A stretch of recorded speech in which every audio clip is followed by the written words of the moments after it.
તો અત્યારે મારી સાથે છે આ સંઘર્ષ ગાથાના મારા સૌથી મોટા ભાગીદાર એવા લાલુ એટલે કે અભિષેકભાઈ સોનાણી. અમે મળીને તમને કહેવાના છીએ કે કઈ રીતે આખો સંઘર્ષ હતો. તો શરૂઆત થાય છે 2016થી. પાટીદાર અનામત આંદોલન ખૂબ જ સક્રિય હતું. અમે બધા નાના નાના હતા, પણ એનાથી અમને પ્રેરણા મળી લડવાની. અને પ્રથમ લડાઈ વરાછામાં સરકારી કોલેજની માંગ સાથે અમે શરૂ કરી. તેમાં અમુક મહદઅંશે સફળતા મળી અને ત્યારબાદ સતત વિદ્યાર્થીઓ માટે લડવા માટે અમે પ્રયત્નશીલ રહ્યા. પણ હતું એવું કે બધા વિખેરાઈ ગયેલા હતા અલગ અલગ. આ ભાઈ કયા કયા સંગઠનમાં હતા એ આપણે થોડું ઓલું કરી, જો નામ લઈને આપણે વાત કરી. એબીવીપીમાં હર્ષ ખેની, અભિષેકભાઈ સોનાણી, પ્રદીપ કાકડિયા, એ બધા એબીવીપીમાં હતા. એનએસયુઆઈમાં હું, રાજન પાનસુરિયા, પછી સાગર ગેડિયા અને કિશન ગોરી, બે મેન એનએસયુઆઈના બહુ મોટા દરજાના નેતા. એ બધા અલગ અલગ હતા. સામાજિક રીતે મયુર અરખાણી, યાજ્ઞિક લાખાણી, યશ સવાણી, રોશન કથિરિયા જેવા અનેક વિદ્યાર્થીઓ અલગ અલગ રીતે વિખેરાયેલા હતા. પણ અમારું એક એવું માનવું હતું કે અલગ અલગ રીતે કામ કરવાથી ક્યારેય સફળતા મળવાની નથી. સૌથી પહેલા તો કોરોના આવ્યો. કોરોનામાં ઘણા બધા વિદ્યાર્થીઓને ઘણું બધું નુકસાન થયું. એમના વાલીઓ જે મધ્યમ વર્ગમાંથી આવે છે એ ફી ભરવા માટે સક્ષમ નહોતા. એવા સમયે એક ટેલિગ્રામ ગ્રુપમાં આપણે બધા જોડાણા. અમે બધા જોડાણા. હવે બધા અલગ અલગ સંગઠનોમાંથી હતા અને બધાનો એક જ મત હતો કે ફી તો ઓછી થવી જોઈએ, પણ કરવી કેવી રીતે? કેમ કે બધા સંગઠનોના પોતાના પ્રોટોકોલ હોય અને ત્યારે બધા જ નિષ્ક્રિય હતા, કોઈને કંઈ કરવું જ નહોતું. અને એ ટેલિગ્રામ ચેનલની એક ખાસ વિશેષતા હું તમને જણાવું કે એમાં અમે 4 કલાકની અંદર 2000+ વ્યક્તિને જોડેલા હતા જે વિદ્યાર્થીઓ હતા.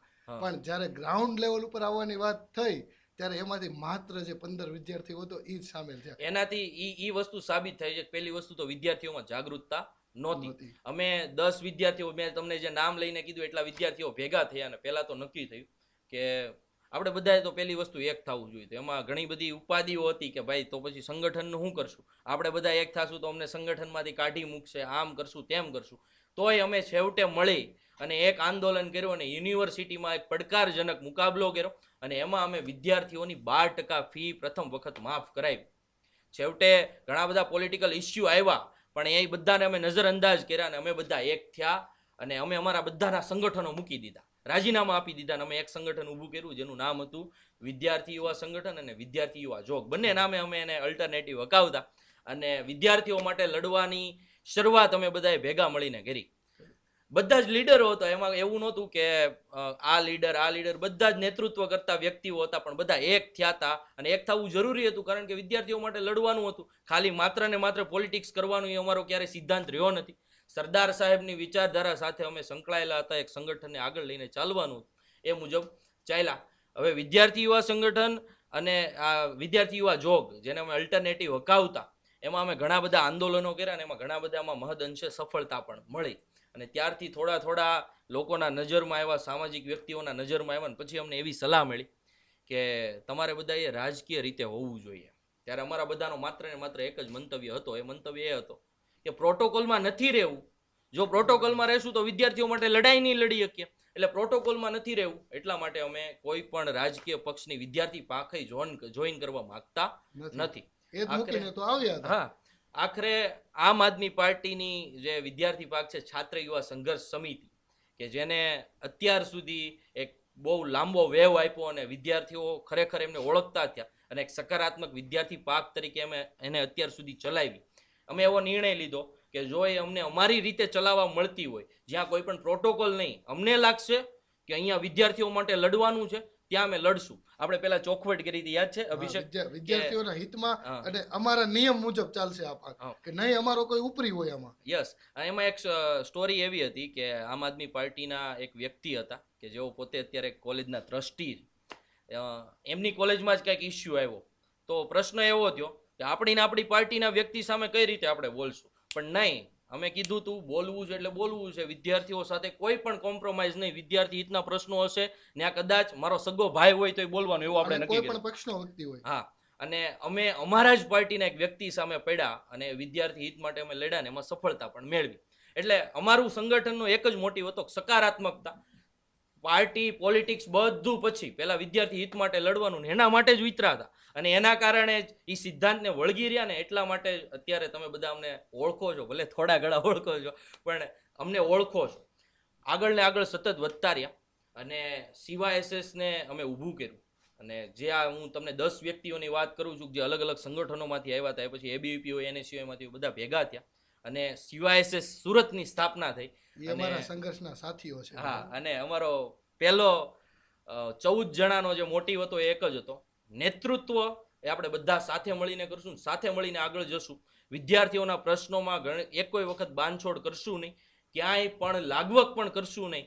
જ્યાં લડવાનું હશે ત્યાં સ્પષ્ટપણે લડશું, વિદ્યાર્થી હક માટે લડશું, પછી ભલે આપણો સગો ભાઈ હોય.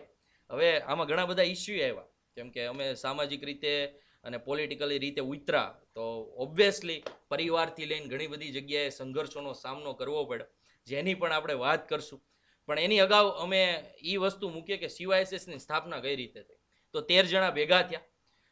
CYSS ઓલરેડી 2014માં દિલ્હીમાં શરૂ હતું. સુરતમાં CYSS સુરતના નામે અમે એક ગ્રુપ બનાવ્યું અને અમે લોકો જોડાણા. એના અમે મોટિવ નક્કી કર્યા, એટલે કે બંધારણ નક્કી કર્યું, એ મુજબ ચાલવાનું નક્કી કર્યું. લીડરશિપ મળી મને, એટલે કે દર્શિતને. સંગઠનનું કામ બધું સંભાળવાનું હતું ભાઈ શ્રી અભિષેકભાઈ સોનાણીને. સંગઠન મંત્રી મને પહેલી વાર બનાવવાનો. પહેલી વાર અમે અમારા આખા ગ્રુપ સાથે યોગી ચોક વિસ્તારમાં આવેલી શિવ દર્શન સોસાયટીની વાડીમાં બપોરના 4 વાગ્યાની મિટિંગમાં અમે બધા જ હાજર રહ્યા. અને એ અમારો પહેલો વિડીયો પણ અમે અમારા જે CYSS નું ઓફિશિયલ પેજ છે પોલિટિકલ, એની અંદર અમે અપલોડ કર્યો. એની સિવાય હર્ષ ખેનીથી લઈને ઘણા બધાને સંગઠનની જવાબદારી આપવામાં આવી. પ્રદીપ કાકડિયાથી લઈ પ્રદીપ કાકડિયાને વાઇસ પ્રેસિડેન્ટની જવાબદારી આપવામાં આવી. અમે બધા અલગ અલગ પદ ઉપર હતા, પણ નિર્ણય લેવાની વાત આવે ત્યારે મેં એકલાએ ક્યારેય નિર્ણય નથી લીધો, અથવા તો અભિષેકે ક્યારેય એકલાએ નિર્ણય નથી લીધો. સંગઠન હોય ત્યાં બધાને પૂછીને નિર્ણયો લેવાના હોય, એ અમે સરદાર સાહેબને કેન્દ્રમાં રાખીને શીખ્યા હતા, અને એ જ રીતે અમે સંગઠનને હંમેશા આગળ વધારતા ગયા. હવે કયા કયા પ્રશ્નો આવ્યો? પહેલો પ્રશ્ન તો હતો ફેમિલી, કે ફેમિલીને કઈ રીતે મનાવશું, અથવા તો મનાવવાની તો વાત અલગ હતી, અમે તો ઘરે કહેતાય નહીં, કેમ કે ઓબ્વિયસલી આપણો સમાજ છે એક એવા રૂઢિચુસ્તતામાંથી આવે છે કે જો અમે બંને રાજકારણમાં ઉતરીએ તો અમારા પપ્પાને કોક એમ કહીને જાય, અથવા તો અમારા ફેમિલીને કોક એમ જઈને આ હું શીખવાડ્યું, હા અભિષેક આવું કરવાનું, એવું તો કહી જાય. એટલે એવું ઘણી બધું મારી જીવનમાં પણ આવ્યું ને અભિષેકના જીવનમાં પણ આવ્યું, અને અમારી સાથે જોડાયેલા હરેક વ્યક્તિના જીવનમાં આવ્યું. એને અમે કઈ રીતે ફેસ કર્યું ને એ તમને કહીશ, તો હું અભિષેકને કહીશ કે ભાઈ તે પહેલા હું ફેસ કર્યું એ કે. સૌપ્રથમ તો કહું ને કે ફેમિલી તરફથી એક તો 0 સપોર્ટ મળે. શું કામ? કેમ કે પોલિટિક્સ વસ્તુ આવે ને, મારા ખાનદાનમાં કોઈ પોલિટિક્સમાં નથી, અને શરૂઆત કરનાર હું પહેલો વ્યક્તિ હતો કે નહીં મારે સામાજિક સેવા કરવી છે. ધોરણ 12 પૂરું થયું તરત જ હું સેવાકીય કાર્યમાં ચડી ગયો હતો, અને સાથે સાથે અમે આ સંગઠનમાં વ્યવસ્થિત કોલેજ કાળમાં જોડાયેલા હતા. પણ ઘરેથી એક તો ટાઈમ મેનેજમેન્ટ બહુ કેવરો હતા. તું ભણવા જાશો, પોલિટિક્સ કરવા જાશો, ઘરે ટાઈમે નથી આવતો. આ નત નવા મેળા મારતા, પ્લસ કે પોલિટિક્સ કરવાના ઓબ્વિયસલી પોલીસવાળા ન્યૂઝવાળા બધા આવવાના જ છે, પોલીસનો ડર રહેવાનો જ છે. ફેમિલી તરફથી એમ રહે કે તને પોલીસ પકડી જાય તો તારી પર કેસ કરશે, તો ઇન ફ્યુચર મારે તને ફોરેન મોકલવાનો થયો, તારી પર કેસ આવ્યો, તો આવા ઘણા બધા પરિબળો ફેમિલી તરફથી મળતા, અને એ આપણે ફેસ કરવા પડે. હંમેશા ફેસ કર્યા છે. એમાંય મારી વાત કરું તો ફેમિલીમાં મારા પપ્પા અને મારા મમ્મી એમણે મને હંમેશા ઘણો બધો સપોર્ટ કર્યો છે. પણ ક્યાંક ને ક્યાંક બહારના લોકો જે વસ્તુ કહીને જાય ને એનાથી હંમેશા એમને થોડું ઘણું દુઃખ થયું છે. હું ક્યાંક અરજી કરું અથવા તો વિદ્યાર્થી હિત માટે ક્યાંક લડવા ગયો હોય તો પહેલો તો ફોન આવે કે દર્શિતા શું કરે છે, આવું થોડું કરે, કોઈ છોકરી નહીં આપે. અરે શું કામ નું આપે ભાઈ, અમે કઈ ખોટું થોડું કરી છે, અમારા હક માટે લડવું ઈ શું કઈ ખોટી વાત છે? અમે કઈ ગુનો તો કર્યો નથી, અમે કઈ ચોરી ચકારી કરવા નથી ગયા. ત્યારે મારા પપ્પાને મારો બસ એટલો જ જવાબ હતો કે પપ્પા મને ભણાવવામાં જો સૌથી મોટો હાથ હોય તો એ તમારો છે, તમને કાંઈ વાંધો નથી, તો ગામના વાંધાથી મને ફરક પડતો નથી. એ મેં ચોક્કસપણે નક્કી કર્યું હતું, અને અમે એ બાબત ઉપર ઉતરા. રિલેટિવનું કઈ રીતનું હોય ખબર છે કે જ્યારે એના કામ પડે ને તે આપણને પોલિટિકલી રીતે બહુ યાદ કરે, આવો તમે અમારું કામ કરો, એનું કામ થઈ જાય એટલે આપણી વાહ વાહ થતી હોય છે. સાચી વાત. અને આપણે બીજા લોકોના કામ કરવા જઈએ તો એને નેગેટિવ દેખાય. આ રિલેટિવ વાળો જે પ્રશ્ન છે ને, બધાનું નથી કહેતો, ઘણા બધાએ અમારા રિલેટિવમાં સપોર્ટય કર્યો છે, એવું નથી કર્યો, પણ મોટા ભાગના એવા લોકો છે કે જે શરૂઆતમાં તમને કોઈ દિવસ સહકાર આપતા નથી. ને અમે બે ફીલ કરીએ એવું નહીં, આમાં આ વિડીયો જોતા ઘણા બધા વ્યક્તિઓ પણ ફીલ કરતા હશે, પરિવાર તરફથી કોઈ દિવસ સપોર્ટ નથી મળતો. સૌથી વધારે કોઈ પણ વ્યક્તિને આગળ વધવા માટે સપોર્ટ જોઈએ પરિવારનો. એ પરિવારનો સપોર્ટ એમને શરૂઆતમાં નથી મળતો, એના કારણે ક્યાંક ને ક્યાંક એટલો બધો ગ્રો નથી કરી શકતા. વસ્તુ એવી છે કે ઘણા બધા લોકો છે ને એવું કહેતા કે આ તો ખોટું થાય, નહીં પોલીસ ઉપાડી જાય તો શું કરશું? ત્યારે તમારો છોકરો છે, એક તમારો છોકરો છે, હકીકત એવું થતું. ત્યારે બસ હું એટલો જ જવાબ આપતો કે સ્પ્રિંગ જેટલી દબો ને એટલી ઉલ્લે, તમે જેટલા દબાવવાના પ્રયાસ કરશો એટલા અમે વધારે આંદોલન કરશું ને વધારે લડશું. પણ ઓબ્વિયસલી કે અમને થોડાક જ ટાઈમમાં ઘણો બધો વિદ્યાર્થીઓનો સપોર્ટ મળ્યો, સામાજિક વ્યક્તિઓનો સપોર્ટ મળ્યો. આમાં એ સામાજિક લોકોને ક્યારેય ન ભૂલી શકાય કે જેને તન મન ધનથી બધી જ રીતે અમને સપોર્ટ કર્યો, મોરલ સપોર્ટ આપ્યો ને કીધું કે નહીં તમે લડો, અમે તમારી હારે છે. એ તમામ વ્યક્તિઓને અમારા વંદન, હકીકત વંદન. કેમ કે તમે જો અમને ગાઈડન્સ ન આપત તો અમે અહીંયા સુધી પહોંચ્યા ન હોત. આ એવા લોકો છે જે પડદા પાછળના લોકો કહી શકે, જે લોકો અમને ખુલીને સપોર્ટ નથી કરી શકતા. એ અમારા બેકમાં અંદર કંઈ પણ રીતે અમે નાનામાં નાનો આંદોલનનો મેસેજ છોડતા હોઈએ ને, એ લોકોનો હંમેશા મેસેજ હોય, કોઈ પણ રીતે આમાં પ્રોબ્લેમ આવે ને પહેલો મેસેજ કે કોલ અમને કરજો. અમે ખડે પગે ઊભા. એમાં ઘણા બધા સંગઠનો લઈએ તો નેશનલ યુવા સંગઠન, પાટીદાર અનામત આંદોલન સમિતિ, પાર્ટીના ઘણા બધા લોકો, એનો હંમેશા સપોર્ટ રહ્યો છે. અને એના કારણે જ અમે તમારા ઋણી છીએ, અને એ ઋણ અમે હંમેશા સ્વીકારશું. કારણ કે તમારા કારણે તો અમે છીએ ને એટલું શીખ્યા છીએ. બાકી અમને ક્યાં ખબર હતી? મીડિયા સાથે પણ પહેલો કોન્ટેક્ટ તમારા દ્વારા જ અમને કરાવવામાં આવ્યો. હવે આ થઈ અમારી શરૂઆતની વાત. હવે આંદોલનોની વાત કરીએ તો શરૂઆત ક્યાંથી કરી? તો હું એક એવો વિદ્યાર્થી હતો કે જેણે 1000 રૂપિયા ભર્યા હતા, પણ મને પોતાને ટેબ્લેટ નહોતું મળ્યું. એક છાત્ર યુવા સંઘર્ષ સમિતિ સુરતના પ્રમુખ તરીકે મને એવું લાગતું કે હાળું મને ખુદને ટેબ્લેટ નથી મળ્યું તો હું વિદ્યાર્થીઓને હું જવાબ દઈશ. એટલે અમારા સંગઠનની મિટિંગ થઈ અને એમાં એપ્રુવલ લેવાનું નક્કી કર્યું કે આપણે ટેબ્લેટ આંદોલન ઉપાડવું છે. કોઈએ પણ આ બાબત કાંઈ બોલતું નહોતું. 72,000 વિદ્યાર્થીઓને કદાચ ટેબ્લેટ બાકી હતા, એમાંનો હું એક પણ હતો. અને અમે આ આંદોલન ઉપાડ્યું અને એક જોમ જુસ્સો સાથે અમે ઓછામાં ઓછા 100થી વધારે વિદ્યાર્થીઓ ભેગા કરીને, ત્યારે એવો હતો કોરોનાનો સમય હતો, બધા વિદ્યાર્થીઓમાં એક જ્વાળા હતી કે લડવું છે. અત્યારે ક્યાંક ને ક્યાંક વિદ્યાર્થીઓમાં જાગૃતતા નથી, એ અમે સ્પષ્ટપણે અનુભવીએ છીએ. ચલાવી લે છે ઘણા બધા વિદ્યાર્થીઓ. આ કરપ્શન, આ સરકાર સામે લડવાની હકીકતમાં જરૂર છે. આ પ્રોડકાસ્ટ બાબતે અમે તમને જણાવીએ છીએ કે આમાં તમારે લડવાની હકીકતમાં જરૂર છે. જો તમે નહીં બોલો, અમે બોલવાવાળા હતા રેડી. અમારી પછીના જે વિદ્યાર્થીઓ આવેલા છે એ કોઈ પણ બોલતા જ નથી. જે પણ અત્યાચાર થાય છે એ સહન જ કરતા. અને એવું નથી, એક સરકાર ગમે એ સરકાર હોય એ ખોટી જગ્યાએ કામ કરતી હોય તો ખેલદિલીપૂર્વક એનો વિરોધય કરવો જોઈએ, અને જો સારું કામ કરતી હોય તો એને સહકાર પણ આપવો જોઈએ, એવું અમારું ખુદનું માનવું હતું.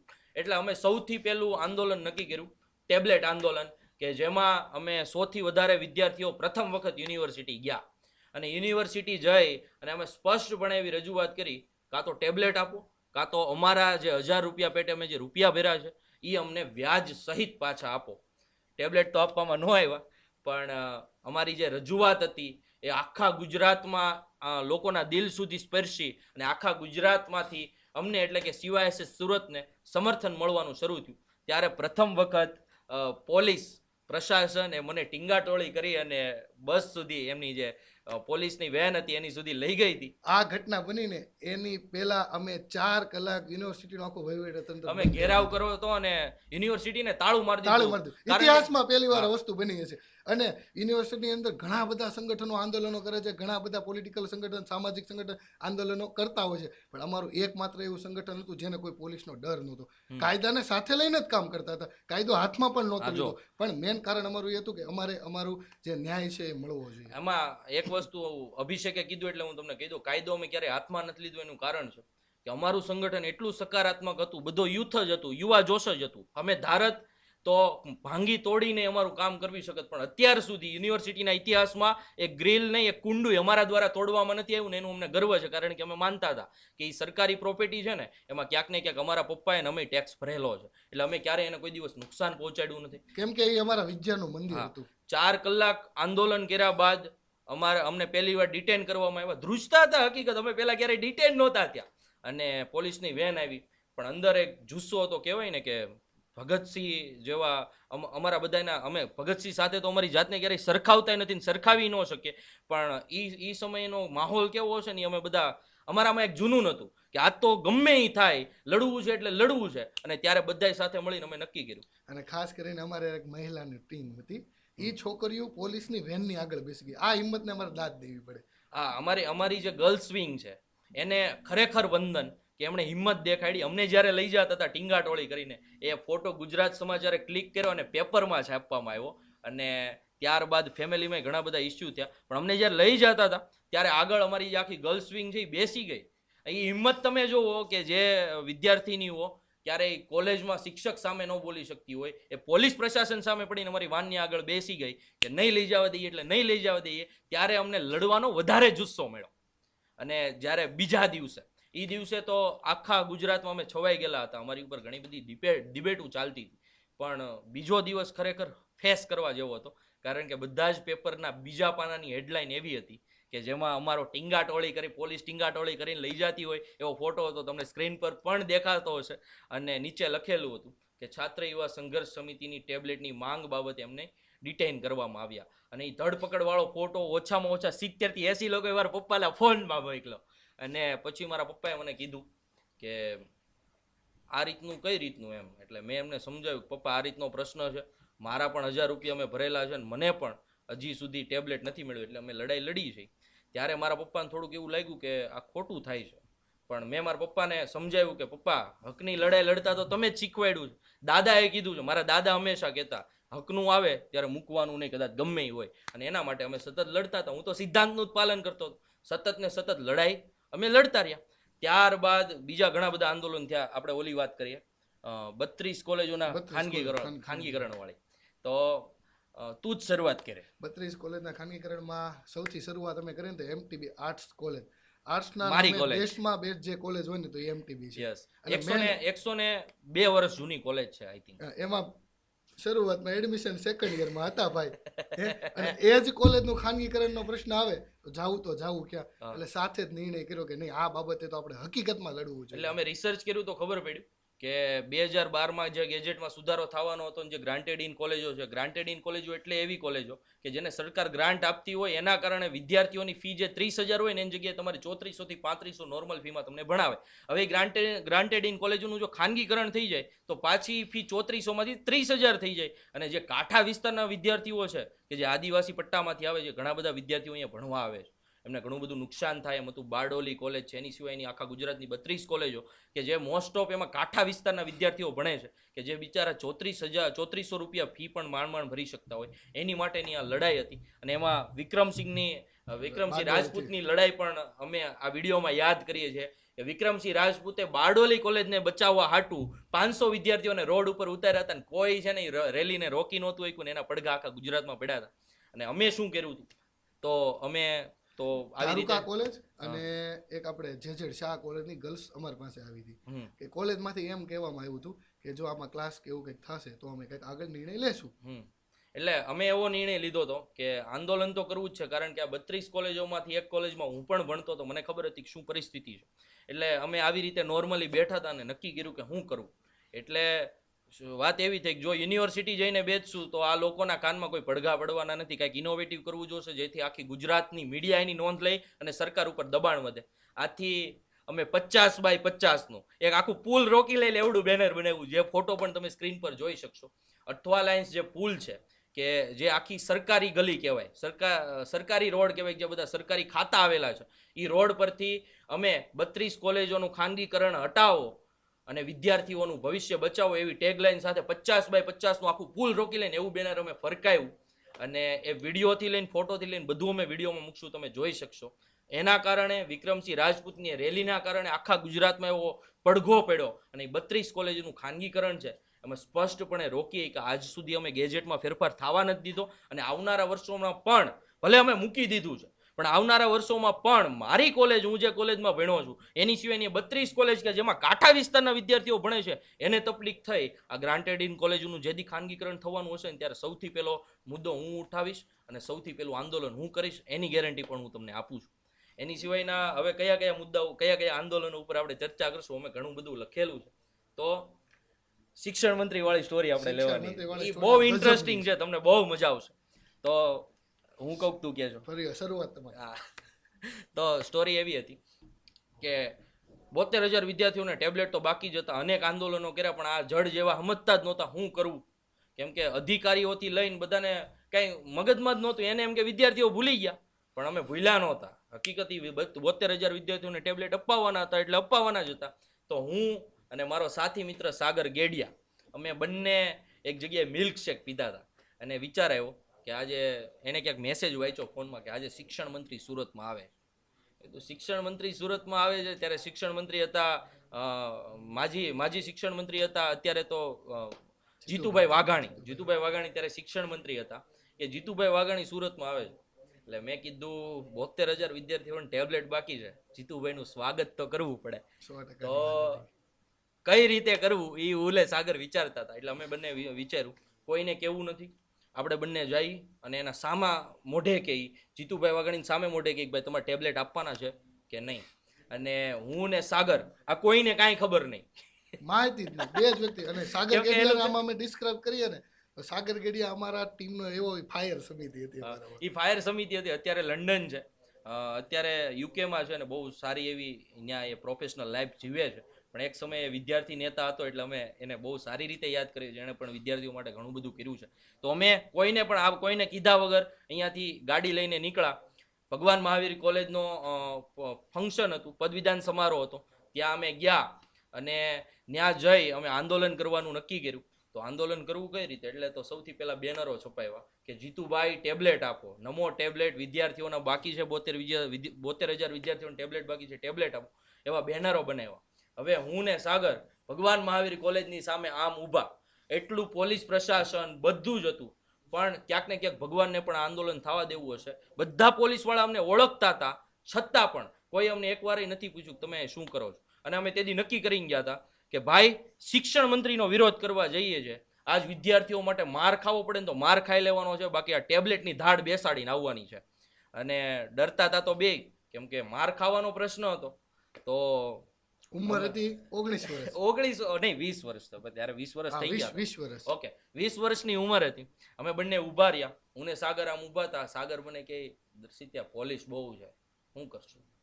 તો મેં કીધું જો સરદાર સાહેબે શીખવાડ્યું છે, એકવાર લડવાનું શરૂ કર્યું તો મૂકવું નહીં. ને સરદાર સાહેબ હંમેશા અમારા કેન્દ્રમાં હતા. અમે અમારા સિદ્ધાંતો સાથે તો નહીં, પણ જો સરદાર સાહેબની વાતો સાથે એ ખિલવાડ કરત ને તોય અમને મેળ ન આવત. એટલે અમે સતત ને સતત આંદોલન કરવાનું વિચાર્યું. એટલે એરપોર્ટ કાઢ્યા, એક એરપોર્ટ એણે નાખ્યું, એક મેં નાખ્યું, અને એમાં ગીત વાગતું હતું આરંભ હે પ્રચંડ, અને એ ગીત સાથે અમે આંદોલન કરવા માટે ઉતરા.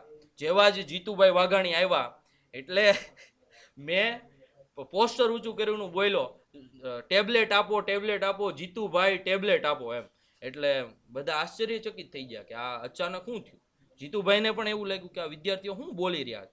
એટલે મેં કીધું ભાઈ 72,000 વિદ્યાર્થીઓને ટેબ્લેટ બાકી છે, શિક્ષણ મંત્રી સાહેબ એ ટેબ્લેટ નહીં મળે ત્યાં સુધી અમે વિરોધ કરતા રહીશું. ત્યાં સાગરને અમે બંને પછી નારા લગાવ્યા, પોલીસ પ્રશાસન દ્વારા અમારી ધરપકડ કરવામાં આવી. અને આમાં ખાસ શિક્ષણ મંત્રી કઈ રીતે જોતા ખબર, આમ જોવે આમ, અમે બધા આંદોલન શિક્ષણ મંત્રી આમ નજર ફેરવે, અને એ કઈ જે સીન બન્યો તો બોસ બહુ મજા. એનું કારણ હતું કે શિક્ષણ મંત્રીને પડકાર આપવો એ બહુ મોટી વાત છે, અને જાહેરમાં એ જ્યારે કોઈ જાહેર કાર્યક્રમમાં હતા ને ત્યારે એનો વિરોધ કરવો એ બહુ મોટી વાત છે. અમને અમારા હાથ ધ્રુજતા હતા, કેમ કે કોઈ નાની હસ્તી નહોતી, પણ એને વિદ્યાર્થીઓના ટેબ્લેટ નહોતા આપ્યા એટલે અમારે બોલવાનું હતું, અને એના માટે અમે સતત બોલતા હતા. ત્યારબાદ અમારા બંનેની ધરપકડ કરવામાં આવી. અમને કયા પોલીસ સ્ટેશન લઈ ગયા?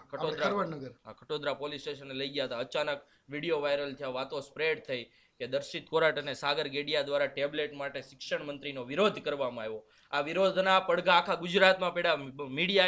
મીડિયા બહુ ઓછી નોંધ લઈ, પણ લીધી નોંધ આ ટેબ્લેટ બાબતે, અને આખા ગુજરાતમાં વાત પ્રસરી. અને ત્યારબાદ ઓછામાં ઓછા 10 દિવસની અંદર મારા ઉપર ફોન આવે છે કે ભાઈ અત્યારે અમે 5,000 વિદ્યાર્થીઓને ટેબ્લેટ આપીએ છીએ, ને એમાંથી તને એકને આપી છે. હું ટેબ્લેટ લેવા ગયો ને ત્યાં મેં એમ કીધું હતું કે મને ટેબ્લેટ આપીને મને ખરીદી નહીં શકો, 72,000 વિદ્યાર્થીઓને તમારે ટેબ્લેટ આપવાના છે, મતલબ આપવાના છે. અને એ લોટ હજી હમણાં 3-4 મહિના પહેલા પૂરો થયો એ 72,000 વિદ્યાર્થીઓને ટેબ્લેટ મળ્યા. ત્યારબાદ આ આંદોલન તમને કહેવાનું હતું એનું કારણ છે કે સંઘર્ષ હતો એ કંઈક અલગ હતો, અને ઘણું બધું એમાં હતું. હવે જે ઇમોશનલી પોઈન્ટ આવે છે ને એ બધા પોઈન્ટ છે. ટેબ્લેટ માટે તો અમે ઘણું બધું લડ્યા, શિક્ષણ મંત્રી માટે ઘણું બધું લડ્યા. હવે આવે છે મેન પોઈન્ટ, કયો છે? Senate election. સેનેટ ઇલેક્શન એક એવું ઇલેક્શન હતું કે જેમાં છાત્ર યુવા સંઘર્ષ સમિતિ પહેલી વાર લડતી હતી. છોકરડા સમજતા હતા બધાને, પણ જે લોકો છોકરડા સમજતા હતા ને એનો અમારે હંમેશા એક જ જવાબ હતો કે છોકરડા સમજવાની ભૂલ ના કરતા પટાંગણમાં આવીને પૂછજો અમારો ગુરુ કોણ છે. એ અમે હંમેશા કહેતા હતા, કારણ કે અમે અમારા ગુરુ પાસેથી ઘણું બધું શીખ્યા હતા, અને એને અમે ચોક્કસથી મેદાનમાં ઉતરવાના હતા, 9 સીટો ઉપર ઇલેક્શન લડવાના હતા, અને હારેમ હારો પડકાર અમે આપવાના હતા. આખા મીડિયામાં વાત પ્રસરી ગઈ કે છાત્ર યુવા સંઘર્ષ સમિતિ સેનેટ ઇલેક્શનમાં પડે છે, અને આ વખતે ત્રિપાખીયો જંગ થવાનો છે. એને અમે ત્રિપાખીયો જંગ તો માનતા જ નથી. દ્વિપાખ્યો જ હતો, એબીપી સીવાયએસએસ જ હતું, ચોક્કસથી એને સિવાય વચ્ચે નહોતું, કારણ કે એમ એવો 4-5 સીટો ઉપર લડ્યા હતા અને અમે 11માંથી 9 સીટો ઉપર લડ્યા હતા. આ બધી જ સીટો ઉપર લડવાનો એક જુસ્સો હતો, અમારી ફૂલે ફૂલ તૈયારી હતી, 5P થિયરી હતી કે જે 5P થિયરીને અમે યુનિવર્સિટીમાં લાગુ કરવા માંગતા હતા, જે અનેક વિદ્યાર્થીઓના ભવિષ્યને સારી રીતે ગુણવત્તાપૂર્વક આગળ લઈ જઈ શકે એમ હતી. હવે આગળ તું થોડુંક કે સેનેટ ઇલેક્શનની શરૂઆત એટલે અમે 15-20 વિદ્યાર્થીઓ મસ્ત એક ઓફિસમાં નક્કી થયા કે નહીં આપણે સેનેટ ઇલેક્શન લડવું છે. અને પહેલો જ ઉમેદવાર અમારો હતો કિશન ગોરી. કિશન ગોરી સાયન્સ વિભાગમાંથી ઇલેક્શન લડવા માટે તત્પર હતો. SRKનો GS એટલે કિશન ગોરી. અને વિદ્યાર્થીઓ માટે પહેલેથી લડતા આવતા હતા, એટલે સ્પષ્ટ હતું કે આપણે લડાવવા તો વિદ્યાર્થીને લડાવવા, બહારી એક કોઈ ઉમેદવારને લાવવા નહીં. અને જ્યાં સુધી અમને ઓલું થયું ત્યાં સુધી અમે હંમેશા વિદ્યાર્થીઓને હંમેશા લડાવ્યા છે.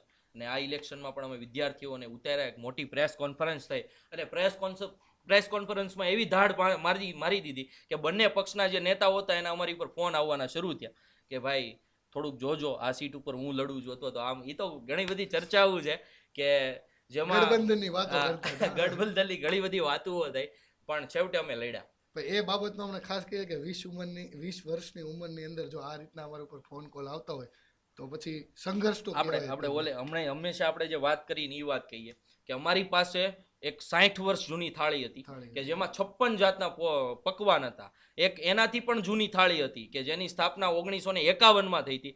એવી થાળી કે જેમાંય 56 જાતના પકવાન હતા. એ બંનેમાં પકવાન જમવાની અમને બહુ મજા આવતી, પણ અમારે અમારી રોટલી બનાવી હતી, ભલે એ બળી ગયેલી હોય પણ અમારી રોટલી અમારે ખાવી હતી ને, એટલે અમે છાત્રી યુવા સંઘર્ષ સમિતિની સ્થાપના કરી. એક 70 વર્ષ જૂનું સંગઠન અને એક એનાથી પણ વધારે જૂનું સંગઠન, જેની સામે માત્ર ને માત્ર 8 વર્ષમાં જે સંગઠન ઊભું થયું એ ત્રિપાખ્યા જંગમાં ઉતર્યું હતું. અને હું વટપૂર્વક કહું છું અને સ્વાભિમાનથી કહું છું કે ભલે અમે જીતા નહીં, અમને ખબર હતી પહેલી વારમાં કોઈ જીતી નથી જવાના, પણ ભી તો તમને પડવી દીધી. અને તમારા બધા નેતાઓ માને છે અને સુરતનો હરેક વ્યક્તિ માને છે કે છાત્રી યુવા સંઘર્ષ સમિતિએ સેનેટ ઇલેક્શનમાં સામેવાળા પક્ષને ભી તો પડવી દીધી. અને કોઈ પણ વિદ્યાર્થી હોય પહેલો ફોન CYSS ને આવતો. યસ, ખાતરી છે. હાલની તારીખે અમે ડેટા લઈને બેઠા છીએ. અને અમે ઘણા બધા એવા કામો કર્યા કે વિદ્યાર્થીઓ બહુ અટવાતા હતા એડમિશન ફોર્મ ભરવા વખતે. એડમિશન કેમ્પની શરૂઆત સુરતમાં કરનાર છાત્ર યુવા અમે ફ્રીમાં ફોર્મ ભરી આપવાનું શરૂ કર્યું ને કેમ્પની શરૂઆત સૌથી પહેલી અમે કરી. પછી બધા સંગઠનો કરવા માંડ્યા. અત્યારે તો સેનેટ ઇલેક્શનની વાત ઉપર હતા. તો સેનેટ ઇલેક્શન થયું, 9 સીટ ઉપર અમે લડ્યા, ઘણો બધો પ્રચાર કર્યો, ઘણો બધો સહકાર મેળવ્યો, પણ ક્યાંક ને ક્યાંક અમે સંગઠનો સામે ટકી ન શક્યા. પણ અમે ભીં પડવી દીધી, અમે ચોક્કસથી કહીએ છીએ. અને પછી સાચી લડાઈ શરૂ થઈ કે આ સેનેટ ઇલેક્શન પછી જે કેસ થયો એ હવે ઇમોશનલી વસ્તુ છે. એટલે કેસની એક ઘટના કહું તો જેદી ઇલેક્શન વોટિંગ કાઉન્ટિંગ ચાલુ હતું તે જ દિવસે અમારા ટીમ મેમ્બર ઉપર બધા ઉપર કેસ નાખી દેવામાં આવ્યો અને વળતે દિવસે કાઉન્ટિંગ હતું તે અમે બધા પોલીસ સ્ટેશનના ધક્કા ખાવી. આગળની વાત દર્શિતભાઈ કહે છે, રસપ્રદ આખી સ્ટોરી છે. હવે જે સ્ટોરી છે ને એ મારા લાઈફનો ટર્નિંગ પોઈન્ટ, કે જ્યાંથી મને ઘણી બધી ખબર પડી કે રાજકારણ શું છે. રાજનીતિ તો અમે બહુ સારી રીતે સમજીએ છીએ. અત્યારે જે લોકો એક પક્ષમાંથી બીજા પક્ષમાં ઉછળકૂદ કરે છે એની કરતાં તો 100% રાજનીતિ અમે સારી રીતે સમજીએ છીએ.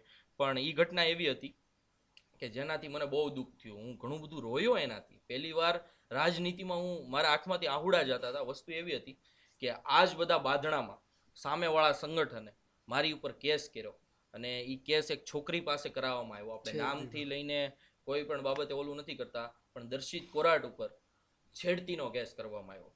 તદ્દન વાહિયાત કેસ એ મારી ઉપર કરવામાં આવ્યો કે જેનું મારી સાથે કોઈ લેવા દેવા જ નથી. મારી સાથે સંકળાયેલા ઘણા બધા લોકો મને ઓળખે છે. અને એવું નથી કે એ છેડતીનો કેસ થયા પછી પણ જે વસ્તુ થઈ ને એ બહુ ખોટી થઈ. વસ્તુ એવી થઈ કે મારી કોલેજના હરેક પ્રોફેસર સુધી એ વાત પહોંચાડવામાં આવી કે દર્શિત કોરાટ દ્વારા છેડતી કરવામાં આવી. હું જે ક્લાસમાં લેક્ચર ભરવા જાઉં ત્યાં પ્રોફેસર મને પૂછતા કે દર્શિત તે આવું કર્યું? અને ત્યારે હું પ્રોફેસરને કહેતો કે મેડમ અથવા તો સર, તમને એવું લાગે છે મને જોતા કે હું ક્યારે એવું કરી શકું? ત્યારે એ લોકોનો જવાબ એ હતો અમને વિશ્વાસ નથી આવતો એટલે જ તને પૂછીએ છીએ. અને આ બાબત મારા માટે બહુ નેગેટિવ હતી, કેમ કે હકીકત મેં ક્યારે એવું ફીલ નહોતું કર્યું. અને એ વસ્તુ મારા ઉપર થઈ. મેં એ છોકરીને પૂછ્યું કે આવું શું કામ? ત્યારે એનો જવાબ એવો હતો કે સોરી, બટ મારે મારા પદની રૂએ, એ સામેવાળા પક્ષમાં એક પદ ઉપર હતી, એ પદની રૂએ મારે તારી ઉપર કેસ કરવો પડે એમ જ હતો. ખેલદિલીપૂર્વક સ્વીકારું છું એમણે મારો કેસ, એમની ઉપર મારો કેસ કર્યો એમણે મારી ઉપર. અને મેં એના માટે કોઈ પણ મતલબ એની ઉપર ક્યારે ખીજ નથી ઉતારી. મેં એને એક્સેપ્ટ કર્યું. ઓકે, તારા સંગઠનનો પ્રશ્ન છે, તું તારા સંગઠનમાં મારી ઉપર કેસ કરવાથી આગળ વધતી હોય તો વૈધ, એનો કોઈ વાંધો નથી. આજની તારીખે પણ હું સતત કોર્ટમાં તારીખ ભરવા જાઉં ત્યારે હું સતત મારા મનમાં એ જ વસ્તુ લઈને જાઉં છું કે સ્વાભિમાનપૂર્વક કહું છું કે સુરતમાં 212 કોલેજ છે, એક કોલેજમાં પણ છેડતી માટે દર્શિત કોરાટનું નામ લેવામાં આવે અથવા તો એ કોઈ કેમેરામાં એવું દેખાય કે મેં છેડતી કરી, તેથી બધું જ મૂકી દેવાનું થાય છે. કેમ કે સ્વાભિમાનપૂર્વક ત્યારે જ કહી શકીએ જ્યારે તમે આવા બાબતમાં હોય જ નહીં. કાંઈ નહીં, ત્યારે અમે છેડતી કરી, ફ્રીલી રીતે કહું છું, અમે છેડતી કરી. સિરિયસલી આખા વિદ્યાર્થીઓમાં આપણે કંઈક શીખવાડવા નીકળ્યા હોય, સામાજિક રીતે આપણે એટલા આગળ હોય અને અમે એવી બાબતોમાં પડી કાંઈ નહીં. સૌથી મોટું મહિલા સંગઠન લઈને બેઠા હોઈએ પણ કાંઈ નહીં, છેલ્લે જે થયું એને અમે દિલથી એક્સેપ્ટ કર્યું અને અમને ખબર છે કે જેદી તેદી આ કેસનો નિવેડો એવો જ આવવાનો. અમે નિર્દોષ છીએ અને જેદી નિર્દોષ હશું ત્યારે ચોક્કસથી એક ગર્વપૂર્વક અમે આગળ વધશું. અને અત્યારે અમે સ્વાભિમાનપૂર્વક અને ગર્વમાં જ છીએ, કારણ કે અમે ક્યારેય એવી વસ્તુઓમાં ઓલું કર્યું નથી. અને એનાથી અઘરી વાત કે આ કેસ એનસી ફરિયાદ હતી અને એને એફઆઈઆર તરીકે નોંધવામાં આવી અને ત્યારબાદ કોલેજની સામે હું લેક્ચર ભરીને કોલેજમાંથી બહાર આવતો હતો. હું અને અમારા સાથી મિત્ર અમિત ચોથાણી બંને ક્લાસમાંથી બહાર આવતા હતા. સામે પોલીસની ગાડી ઊભી હતી અને આખી કોલેજની સામે મારી ધરપકડ કરવામાં આવી. એકવાર ઇમેજિન કરો કે તમે ક્લાસમાંથી બહાર આવો છો, વિદ્યાના મંદિરમાંથી બહાર આવો છો, ત્યાં એક પીસીઆર ઊભી છે, એ તમને બધા જ વિદ્યાર્થીઓની સામે ભરીને, મતલબ કે અમારી ભાષામાં ભરીને પણ ધરપકડ કરીને લઈ જાય છે, તો કેવું ફીલ થાય. એ અમારો મુખ્ય સંઘર્ષ હતો અને એ સંઘર્ષમાંથી અમે પસાર થયા. ઘણું બધું સાથે મળીને અમે રોયા છીએ, ઘણી બધી વખત ભેટીને રોયા છીએ, કારણ કે અમે જે વિદ્યાર્થીઓ માટે લડતા હતા, સાહેબ એ વાઇબ હતી કે કંઈક કરીને બતાવવું છે. જે આઝાદી સમયની વાઇબ હતી ને, એવી વાઇબ અમારામાં હતી. વિદ્યાર્થીઓ માટે લડવું છે તો બેસ્ટ રીતે લડવું છે, એમાં કાંઈ પણ ઓલું કોઈ કોમ્પ્રોમાઇઝ નથી કરવું. એક વિદ્યાર્થી અમારા સાથે હોય તો એમની માટે લડતા. એક વિદ્યાર્થી હોય ને, એક વિદ્યાર્થીનો પ્રશ્ન હોય ને, અમને યાદ છે અભિષેક કે એક વિદ્યાર્થીની 200 રૂપિયાની કંઈક લેટ ફી કોલેજની હતી. અમારી ઉંમર ખાલી 18 વર્ષની, લાયસન્સ હતું નહીં. ચોખ્ખું હું ફ્રીલી રીતે સ્વીકારું છું, લાયસન્સ અમારી પાસે હતું નહીં. એ વિદ્યાર્થીની ફી માફ કરાવવા માટે હું ને અભિષેક અહીંયાથી મારી બાઇક લઈને નીકળ્યા અને રસ્તામાં એ વિદ્યાર્થીની 200 રૂપિયા ફી માફ કરાવવાની હતી. રસ્તામાં પોલીસ પ્રશાસન દ્વારા અમને ઊભા રાખવામાં આવ્યા અને અમને 500 રૂપિયાનો દંડ ફટકારવામાં આવ્યો. 200 રૂપિયાની ફી હાટું અમે 500 રૂપિયાનો દંડ પોતે ભોગવેલો છે. એના કારણે અમે સ્વમાનથી આ વિડીયો લઈને અત્યારે તમારી સમક્ષ લઈને આવી છે કે અમે હકીકત વિદ્યાર્થીઓ માટે શું કર્યું છે. તો એવી ચર્ચાઓ હતી, ઇમોશનલ પોઈન્ટ હતો. એની સિવાય અમારા સંગઠનમાં જેટલા લોકો છે ને એને કંઈક ને કંઈક ગુમાવ્યું છે. ઇમોશનલી રીતે કહું તો મારી લાઈફમાં મેં ઘણું બધું ગુમાવ્યું છે. ખાસ કરીને આપણા બધાની લાઈફમાં એક પ્રોબ્લેમ, સૌથી મોટો પ્રોબ્લેમ હોય છે રિલેશનશિપ. દર્શિત કોરાટ પણ એક સમયે રિલેશનશિપમાં હતો અને એ રિલેશનશિપ એવું હતું કે જેમાં હું એ વ્યક્તિને જશોદાબેન બનાવવા તો નહોતો માગતો, પણ સોનિયા ગાંધી બનાવવા અવશ્ય માગતો હતો. મારા આખા સંગઠનને ખબર હતી કે હું એક રિલેશનશિપમાં છું. હવે રિલેશનશિપનો અંત પણ વિદ્યાર્થી હિત માટે રાજકારણને કારણે જ આવ્યો. એનું એક મુખ્ય કારણ એ હતું કે અમે સતત વિદ્યાર્થી હિતમાં વ્યસ્ત રહેતા હતા. સવારે ઉઠ્યા બાદ પહેલો ફોન આવે, ધારુકામાં આ પ્રશ્ન છે, અથવા તો એમટીબી આર્ટ્સ કોલેજમાં આ પ્રશ્ન છે, વીટી ચોકસીમાં આ પ્રશ્ન છે, બીઆરટીએસમાં, એવા અનેક પ્રશ્નોને લઈને અમે સતત ને સતત વ્યસ્ત રહ્યા. એમાં રિલેશનશિપમાં સૌથી વધારે વસ્તુની જરૂર હોય તો એ છે ટાઈમ. અને ટાઈમ અમે વિદ્યાર્થી હિત માટે ફાળવતા હતા, એટલે ઓબ્વિયસલી એ રિલેશનશિપને અમે ન આપી શક્યા અને મારા લાઈફમાં બ્રેકઅપ થઈ ગયું. બીજું તો હું, પણ એનો અફસોસ નથી. ધ એન્ડ પણ એનો અફસોસ નથી, કારણ કે એની સામે અમે લાખો વિદ્યાર્થીઓના ભલા માટે ઉતર્યા હતા અને હજારો વિદ્યાર્થીઓ તો અમારી સાથે હતા. અમને કહેતા હતા કે નહીં, અમે તમારી સાથે જ છીએ, તમે અમારા માટે લડો છો ને. પણ એક પ્રશ્ન મને બહુ અત્યાર લગી ખૂટ્યો કે માની લે કે ધારુકા કોલેજની વિદ્યાર્થીનીઓનો પ્રશ્ન છે, તો એનો પ્રશ્ન છે ને ત્યાં સુધી જે અમારી હારે રહી, એનો પ્રશ્ન પૂરો થાય એટલે એમનું પૂરું. વિદ્યાર્થી હિત માટે લડવા માટે બહુ ઓછા લોકો હોય છે કે જેમને એવું જૂનું હોય છે બધા માટે લડી લેવું. આજકાલ તમારે સર્વે કરવાનો, કોઈ પણ કોલેજમાં સીધું જવાનું, એમને પૂછવાનું તારી ફી કેટલી છે, અને એની ફી યાદ નહીં હોય, અથવા તો એની 500 રૂપિયા ફી વધી હશે તો એનાથી એને કંઈ ફરક નહીં પડતો હોય, એના પિતાને ઘણીવાર ફરક પડતો હશે કે એટલે 500 રૂપિયા વધી ગયા, પણ એ છોકરાને હકીકત કોઈ ફરક ન હોય. એ જ આપણી સૌથી મોટી મૂર્ખામી છે.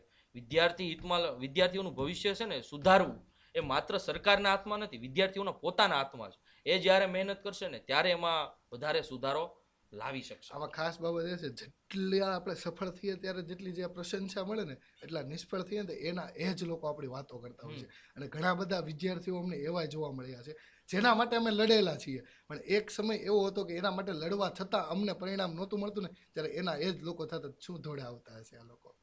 આ એક વસ્તુ આ જે શબ્દ તમારે જે સાંભળીને ઝેરની જેમ જે ગળી જવા પડે ને એ આ શબ્દો હતા. ઘણી વખત એવું થતું કે અમારે કોઈ સાથે કઈ લેવા દેવા જ ન હોય, અમે તો એ ફિલ્ડમાં નહોતા, તો એવા વિદ્યાર્થીઓ માટે અમે લડવા જતા. અને ઘણીવાર નિર્ણય ન આવે એવું જરૂરી થોડી છે, અમે પ્રયત્ન કરી શકીએ, અમે વીસીને રજૂઆત કરીએ, આંદોલન કરીએ, પણ એનાથી કોઈ પણ નિર્ણય ન આવે ને તો એ વિદ્યાર્થીઓ એવું કહેતા આ લોકોથી કાંઈ નહીં થાય, હાલો એટલે ભાઈ તમારાથી થતું હતું તમે કરી લો, બાકી અમે સ્વાભિમાનથી જીવવાવાળા છીએ, તમારા માટે આવ્યા ને એ મોટી વાત છે, બીજું કોણ આવે છે એ તમે કહેજો.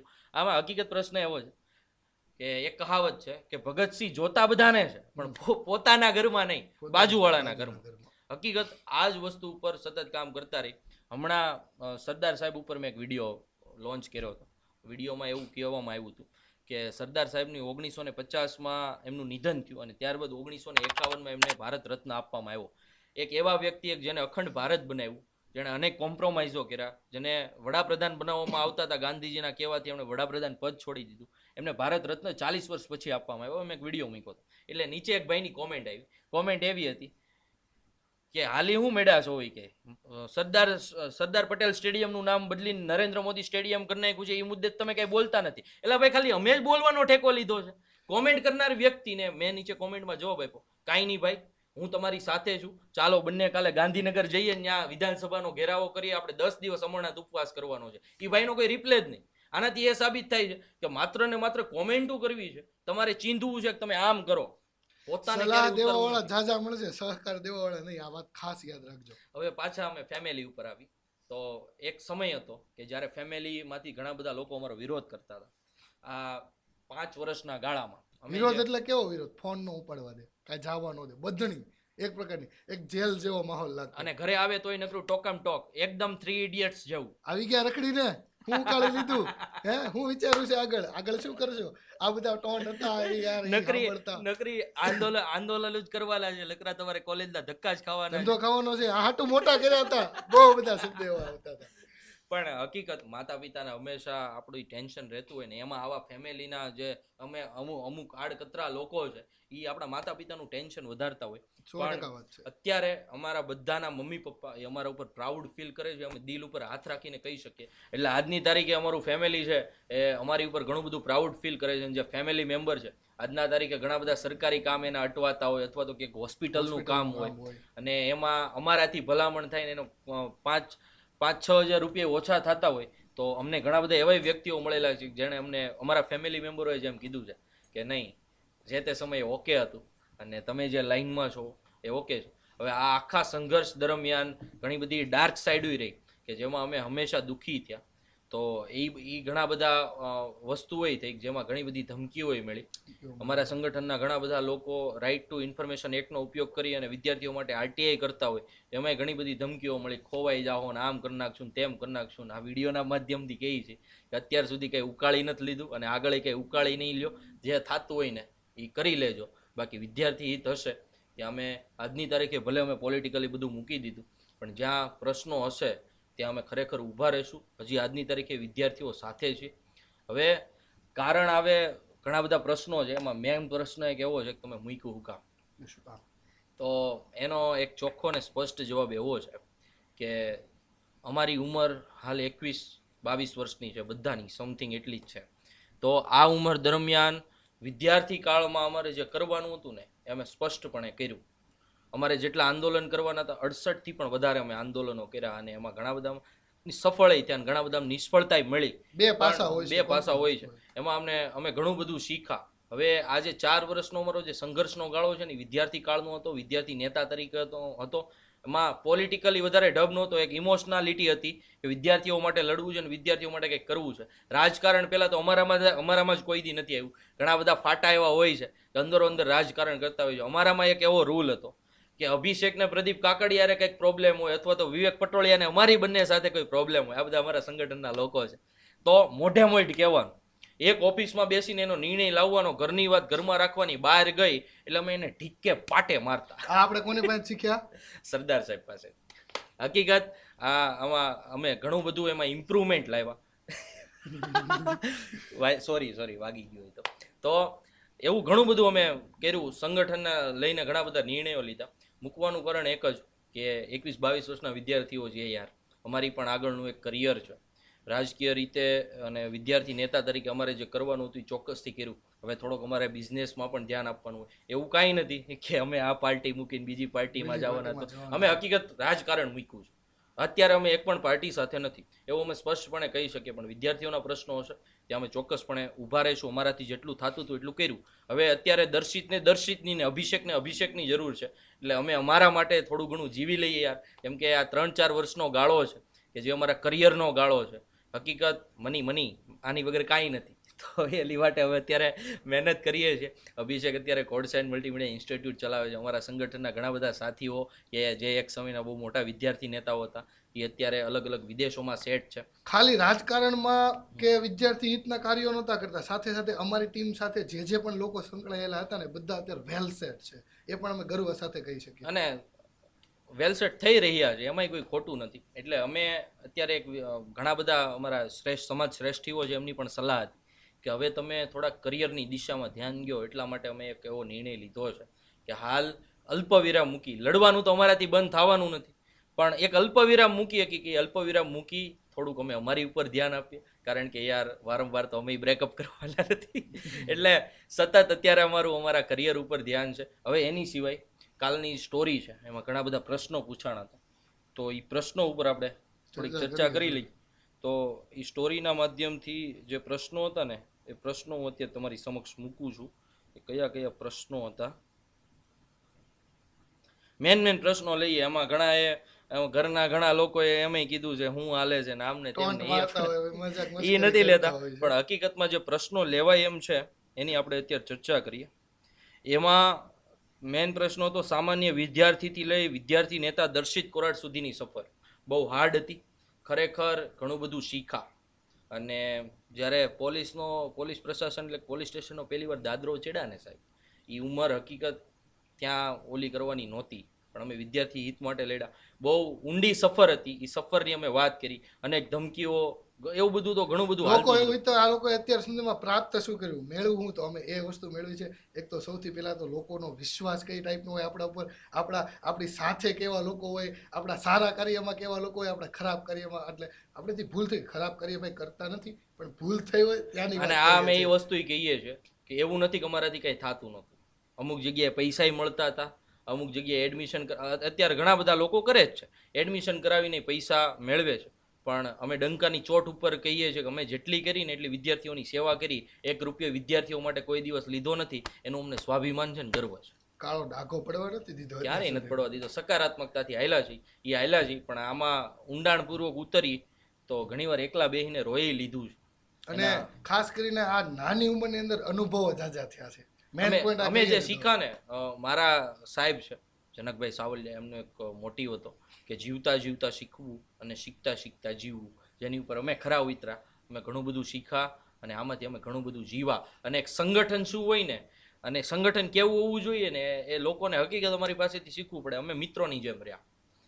મીટિંગ હોય ત્યારે સ્ટ્રીક, હું અધ્યક્ષ એટલે અધ્યક્ષ, આ સંગઠન મંત્રી એટલે સંગઠન મંત્રી. બહાર આવીને અમે જે કરીએ અંદર કોઈથી ઉકારો ન થાય, અંદર માન જે મળવાનું હોય એ જ મળે. અને ઘણા બધા મીટિંગમાં રોયાય છે, એમની ભૂલ હોય તો રોવે. તો ખરેખર આ સફર જે હતી એ અમે તમારી સમક્ષ મૂકી. બીજો પ્રશ્ન, ફરીથી પોલિટિક્સમાં આવશો કે નહીં? તો એક કીડો છે. પોલિટિક્સનું તો નથી કહેતા અમે આવશું કે નહીં, પણ એક વસ્તુ સ્પષ્ટ છે, વિદ્યાર્થીઓ માટે અને લોકહિત માટે સતત લડતા રહેવાનો જે અમારો કીડો છે એ ક્યારેય પૂરો નથી થવાનો. એને અત્યારે અમે સુવરાવ્યો છે થોડાક સમય માટે, કેમ કે અમારે અત્યારે અમારા ખુદ માટે ધ્યાન દેવું પડે એમ છે, પણ એ ક્યારેય શાંત નહીં થાય. આવનારા સમયમાં તમે અમને ફરીથી એ પ્રબળતાપૂર્વક અને લોકો માટે લડતા તમે જોઈ શકશો, એની અમે તમને ખાતરી આપીએ છીએ. હા, અત્યારે અમે બીજા લોકોની જેમ આમાંથી આમાં કૂદકો મારવો આમાં કૂદકો મારવો એ અમારો સિદ્ધાંત નથી ને અમે ક્યારેય કરવાના નથી. અને મૂકી દીધું એટલે હાવ નથી મૂકી દીધું, ખાલી ગ્રાઉન્ડ ઉપર નથી આવવાના, પણ જો કોલ દ્વારા કોઈ પણ વિદ્યાર્થીઓના પ્રશ્ન હલ તમારું થતા જ્યાં હશે, અટવાતું હશે બંને એટલો સપોર્ટ કરીશું. તમને એમ લાગતું હોય કે યુનિવર્સિટીમાં અમારું આ કામ નથી થતું અથવા તો આમ નથી થતું, તો અમારાથી જે થતું હશે તમામ મદદ તમને કરશું. કેમ કે અમે આ જ પોઈન્ટમાં કીધું કે અમે ઘણા બધા અનુભવો કરેલા છે, સંબંધો પણ બનાવેલા છે, એનો ફાયદો ડાયરેક્ટ તમને કરાવશે. હવે એક વિદ્યાર્થીએ એવું કીધું છે કે તમે જ્યાં જાઓ ત્યાં સાથે, તમે જ્યાં જાઓ ત્યાં અમે સાથે છીએ, પણ તમે ઈમાનદાર બનીને રહેજો. તો પહેલી વસ્તુ, તમે ક્યાંય જવાના નથી, અમે ખરેખર બધું મૂકી જ દીધું છે. અત્યારે અમારું બસ એક જ સ્પષ્ટ ધ્યેય છે, એ છે અમારું કરિયર અને આગળનું જીવન. જેથી સદ્ધરતાથી તન મન ધનથી તમારી માટે લડી શકીએ એમ હશું, જેથી સક્ષમતાથી આવશું, એની અમે તમને ચોક્કસ ગેરંટી આપીએ છીએ. પછીનો એક પ્રશ્ન છે, પોલિટિકલ જર્નીમાં તમારો સાથ દેતા સાથીઓમાં પણ કોઈ બાબત પર ગુસ્સો ઉતર્યા બાદ અફસોસ થાય કે આવું ન કરવું જોઈએ એવો વ્યક્તિ કોણ? તો વિવેક પટોળિયા. હા લે, વિવેક પટોળિયા. વિવેક પટોળિયા છે, એને અમારા સંગઠન માટે ઘણું બધું કર્યું છે. મહામંત્રી તરીકેના જે પણ તમે અમારા આંદોલનો જોયા, રમૂજી ચહેરો. હા, એને એ આંદોલનને સફળ બનાવવા માટેના જે અથાત પ્રયત્નો કર્યા હોય તો એ વિવેક પટોળિયા અને એની ટીમ, એમાં યાજ્ઞિક લાખાણી, સ્મિત ઠુમ્મર, અર્ચિત ગોધાણીથી લઈને ઘણા બધા વ્યક્તિઓ છે. ટીમ કરીને તો અમારે એક એ બધાએ ઘણો બધો સફળતાપૂર્વકના કાર્યક્રમો કર્યા છે. પણ અમુક જગ્યાએ ને એ લોકો ઘણી બધી ભૂલો કરી બેસતા. એના કારણે અમારી મિટિંગોમાં સૌથી વધારે જો કોઈ ઉપર ગુસ્સે થવાનું હોય અથવા તો કોઈને સૌથી વધારે કીધું હોય, 3 થી 4 વાર તો નોટિસ આપી, એકવાર તો નિષ્કાસિત એટલે કે સસ્પેન્ડ કરી દીધો. પણ છેવટે સંગઠન હોય છે, એમની ભૂલો સુધારવા, એમને પ્રાયશ્ચિત કરવા માટે મોકો આપવામાં આવ્યો છે. આપણને કેમ કે એક સંગઠન હતું, પણ એની પહેલા અમે બધા મિત્રો હતા અને મિત્રોથી જ સંગઠન હકાવતા હતા. એનું કારણ હતું કે જ્યાં સુધી તમે એક સારા મિત્ર ના બની શકો ત્યાં સુધી એક તમે સંગઠનાત્મક શક્તિ એ કેળવી ના શકો, એવું મારું ખાસ માનવું હતું. તો ભાઈ, આ વિડીયોના માધ્યમથી વિવેક પટોળિયાની પણ અમે માફી માગીએ છીએ કે ભાઈ તને કાંઈ આમ તેમ કહેવાઈ ગયું હોય તો અમે માફી માગીએ છીએ. બાકી તાતીને થાતું હોય કરજે, મજાક કરીએ છીએ. પણ વિવેકભાઈ પટોળિયા, તમને સોરી. અને આજ સુધી ખોટો કહી દે એવો અહમ રાખ્યો નથી રાખ્યો. એ વસ્તુ એક ખાસ યાદ રાખજો દોસ્તો. વકીલ બનવાનો વિચાર છે કે નહીં? તો સ્પષ્ટપણે હું અત્યારે વકીલાત નો અભ્યાસ કરું છું, LLB કરું છું, તો ચોક્કસથી આગળ એક સારો વકીલ પણ તમને મળશે, એની પણ હું તમને ગેરંટી આપું છું. શું કામ છોડી દીધું તમે? તો કીધું એ રીતે કે હવે દર્શિતને દર્શિતની, અભિષેકને અભિષેકની, પ્રદીપ કાકડિયાને પ્રદીપ કાકડિયાની ને હર્ષ ખેનીને હર્ષ ખેનીની જરૂર છે. અમારે બધાને અત્યારે અમારા કરિયર ઉપર ધ્યાન દેવું પડે એમ છે. વિદ્યાર્થી હિત માટે ઘણા બધા કાર્યો કર્યા, પણ હાલ અમે અત્યારે અમારી ઉપર ધ્યાન આપી રહ્યા છે, એટલે પોલિટિક્સ ઉપર અલ્પવિરામ મૂકીએ છીએ. તો એટલા સવાલ છે. અને છેલ્લે એક થોટ છે કે હું શું કરું છું અને શું મારી ફરજ છે, એ હંમેશા એ મેં નિભાવી છે કે નહીં એની ઉપર સ્પષ્ટ જોવું પડે. તો અમે અમારી ફરજ જે અદા કરવાની હતી હંમેશા કરી છે અને એની ઉપર અમે હંમેશા કાયમ રહ્યા છીએ. અત્યારે ઘણા બધા સ્નેહ મિલનો થતા હોય, ઘણા બધા કાર્યક્રમો થતા હોય, અમારા મમ્મી પપ્પા વચ્ચે બેઠા હોય ને સ્ટેજ ઉપર અમે બેઠા હોય, તો ઓબ્વિયસલી એ પ્રાઉડ ફીલ કરે છે. અને જ્યારે અમારી સ્પીચ હોય ને અમારા મમ્મી પપ્પા એ સાંભળતા હોય તો અમે પ્રાઉડ ફીલ કરીએ છીએ કે એક સમય એવો હતો કે જ્યારે મારા પપ્પાને કોઈક એમ કહીને ગયું હતું કે તમારો છોકરો ખોટું કરે છે. એની સામે અત્યારે જે વ્યક્તિ, મારા પપ્પાએ કોઈ દી આશા નહીં રાખ્યું કે આ વ્યક્તિ મને મળવા આવશે, એ વ્યક્તિ અમારા કરેલા કામને કારણે અમારા પપ્પાને રિસ્પેક્ટથી બોલાવે છે ને કહે છે કે દર્શિત અથવા તો અભિષેક તમારો છોકરો છે ખરેખર. અને એ મેં ફીલ કર્યું છે. અભિષેકનું ઓપનિંગ હતું કોડસાઇન મલ્ટીમીડિયા ઇન્સ્ટિટ્યૂટનું, ત્યાં મોટા મોટા સામાજિક વ્યક્તિઓ આવ્યા ને એના પપ્પાના મોઢા ઉપર જે ખુશી હતી ને, ખરેખર બોસ દિલ ખુશ થઈ જાય એવી હતી. એટલે ઘણું બધું કર્યું અને આગળ પણ ઘણું બધું કરવાના છે. બસ નાનો એવો બ્રેક લઈએ છીએ ને બ્રેક અમે અમારા માટે લઈએ છીએ, એને પણ તમે સ્વીકાર્ય રાખશો, કારણ કે તમને પણ ખબર છે કે ગામનું ભલું તો અમે કરવાના જ છીએ, પણ પહેલાં પોતાનું સદ્ધરતા હોવી જોઈએ. અને એ અમારો એક સ્વાર્થ છે કે અમે પહેલાં અમારું ઊભું કરીએ થોડું ઘણું, અમે થોડા ઘણા સદ્ધર થાય, જેથી કરીને અમારે કોઈ એવા વ્યક્તિની મદદ ન લેવી પડે જે પાછળથી અમારી એવી વાતો કરે કે આ વ્યક્તિ મારી પાસેથી આમ કરી ગયો તો ને આમ ફંડ લઈ ગયો તો ને આમ ને તેમ ને. એ અમારે નથી જોતું. એટલે પહેલાં અમે સદ્ધર થઈએ તન મન ધનથી તમારી માટે લડવા માટે. જેથી સદ્ધર થશું તેથી ચોક્કસથી તમારી વચ્ચે લોકહિત માટે આવશું, કેમ કે લોકહિતના પ્રશ્નો ક્યારેય પૂરા નથી થવાના. અને ખાસ મેન જે પોઈન્ટ અમે મૂકે છે, અમારા માતા પિતાને કોઈ લોકો કાંઈ પણ એક પણ શબ્દ કહી ન જાય ને, એ બાબત અમે ખાસ કરીને કામ કરશું, કેમ કે એના થકી જ અમે છીએ. હા, અને સામાજિક ઘણા લોકોએ મોટા ભાગના લોકોએ અમને સપોર્ટ કરેલો છે. કોઈ પણ લોકો પાસેથી સપોર્ટ નથી મળ્યો એ વાત સુધી, પણ કોઈ પણ પક્ષના લોકો કે કોઈ પણ સમાજના લોકો. અને હકીકત આપણે તમામ લોકોનો આભાર માનવો જોઈએ. અમે બે હાથ જોડીને એ તમામ લોકોનો આભાર માનીએ છીએ કે જેને આ અમારી આખી જર્નીમાં અમને સમર્થન આપ્યું. એવા તમામ લોકો કે જેણે અમને ધમકીઓ આપી, એનાથી રક્ષણે આપ્યું અને તમામ રીતે અમારી હારે રહ્યા તન મન ધનથી. એના માટે અમુક પોઈન્ટ તો એવા હોય છે કે જેનો આપણે શું જવાબ દેવો એ જ ખ્યાલ ન આવતો, એ પણ અમને શીખવતા. આ વ્યક્તિ આવો છે અને આવો જવાબ આપો, ત્યારે એની અકલ ઠીકાને આવશે. અને કાયદાકીય રીતે હંમેશા અમારી સાથે તમે સૌ રહ્યા, એનો પણ અમે આભાર માનીએ છીએ. અને જ્યારે જરૂર પડતી હાજર રહ્યા. ઘણા બધાનો મેસેજ એવો હતો કે આપણે ઓલું બોલીએ છીએ કે પટાંગણ છોકરડા સમજવાની ભૂલ ના કરતા, પટાંગણમાં આવીને પૂછજો અમારો ગુરુ કોણ છે. એનું નામ લઈ લો. લઈ લે અમારા ગુરુ કોણ છે એ તમને કહે. અલ્પેશભાઈ કથિરિયા. તો એમની પાસેથી જ અમે પ્રેરણા મળી હતી. સંગઠન કોને કહેવાય, સંગઠનને કઈ રીતે આગળ વધારવું અને સતત ને સતત એમાં કઈ રીતે પ્રયત્નશીલ રહેવું, આખું સંગઠન કામ કરતું એને પાછળ રહી અને કઈ રીતે ઊભું રહીને કામ કરવું ને એ અમે અલ્પેશભાઈ પાસેથી શીખા જઈને એને અમે ઓફિશિયલી ઉતાર્યું છે. ઘણા બધા એમય કીધું કે તમારા ગુરુ આમ ને તમારા ગુરુ તેમને. વટથી કહીએ છીએ જે છે અલ્પેશભાઈ કથિરિયા છે, એના કારણે જમે છીએ અને આગળ પણ એ જ રહેશું. જ્યારે પણ સંઘર્ષની લડાઈ હશે ત્યારે હંમેશા અમે બધા સાથે છીએ અને સાથે રહેવાના છીએ. આ સંગઠન એ કદાચ આજ મારી ઉંમર 21-22 વર્ષની હશે ને કાલ સવારે 30 વર્ષની થઈ જશે તો આ સંગઠન નહીં વિખાય. જે દી પાછું લડવાનું હશે તે દિવસે પાછી એ જ 15 જણાની મિટિંગ થશે, એ જ રીતે લડવાનું શરૂ રાખશું અને પાછા મેદાને ઉતરશું, એની તમને ગેરંટી આપીએ છીએ. અત્યારે અમે આપ સૌનો ખૂબ ખૂબ આભાર માનીએ છીએ અને આ પોડકાસ્ટનો હવે અંત લાવીએ છીએ. અને આ પોડકાસ્ટ તમે આખો જોશો અને તમને અમુક એવા પોઈન્ટ લાગતો હોય જે તમારે હજી વધુ જાણવા છે, તે નીચે કોમેન્ટ બોક્સમાં આપેલું જ છે. બધા વિગતવાર તમે પૂછજો. અમે નેક્સ્ટ પોડકાસ્ટ તમારા માટે સ્પેશિયલી બનાવશું કે તમારે હકીકતમાં જાણવું શું છે. તો આપ સૌનો ખૂબ ખૂબ આભાર. અને આમાં છાત્ર યુવા સંઘર્ષ સમિતિના સમગ્ર ગુજરાતના જેટલા કાર્યકર્તાઓ છે એમનો પણ અમે ખૂબ ખૂબ આભાર માનીએ છીએ કે અત્યાર સુધી તમારો સાથ સહકાર મળી રહ્યો. એના કારણે અમે સંગઠનમાં સતત ને સતત પ્રયત્નશીલ રહ્યા અને આપણે એને આગળ એટલું વધારી શક્યા. રાજકીય કોઈ પ્રશ્ન નથી, રાજકીય કોઈ વ્યક્તિનો અમને વિરોધાભાસ નથી. બસ અમે મૂકીએ છીએ અમારા કારણને કારણે મૂકીએ છીએ, એમાં કોઈ પણ બીજી નેગેટિવિટી નથી. જય હિન્દ, વંદે માતરમ.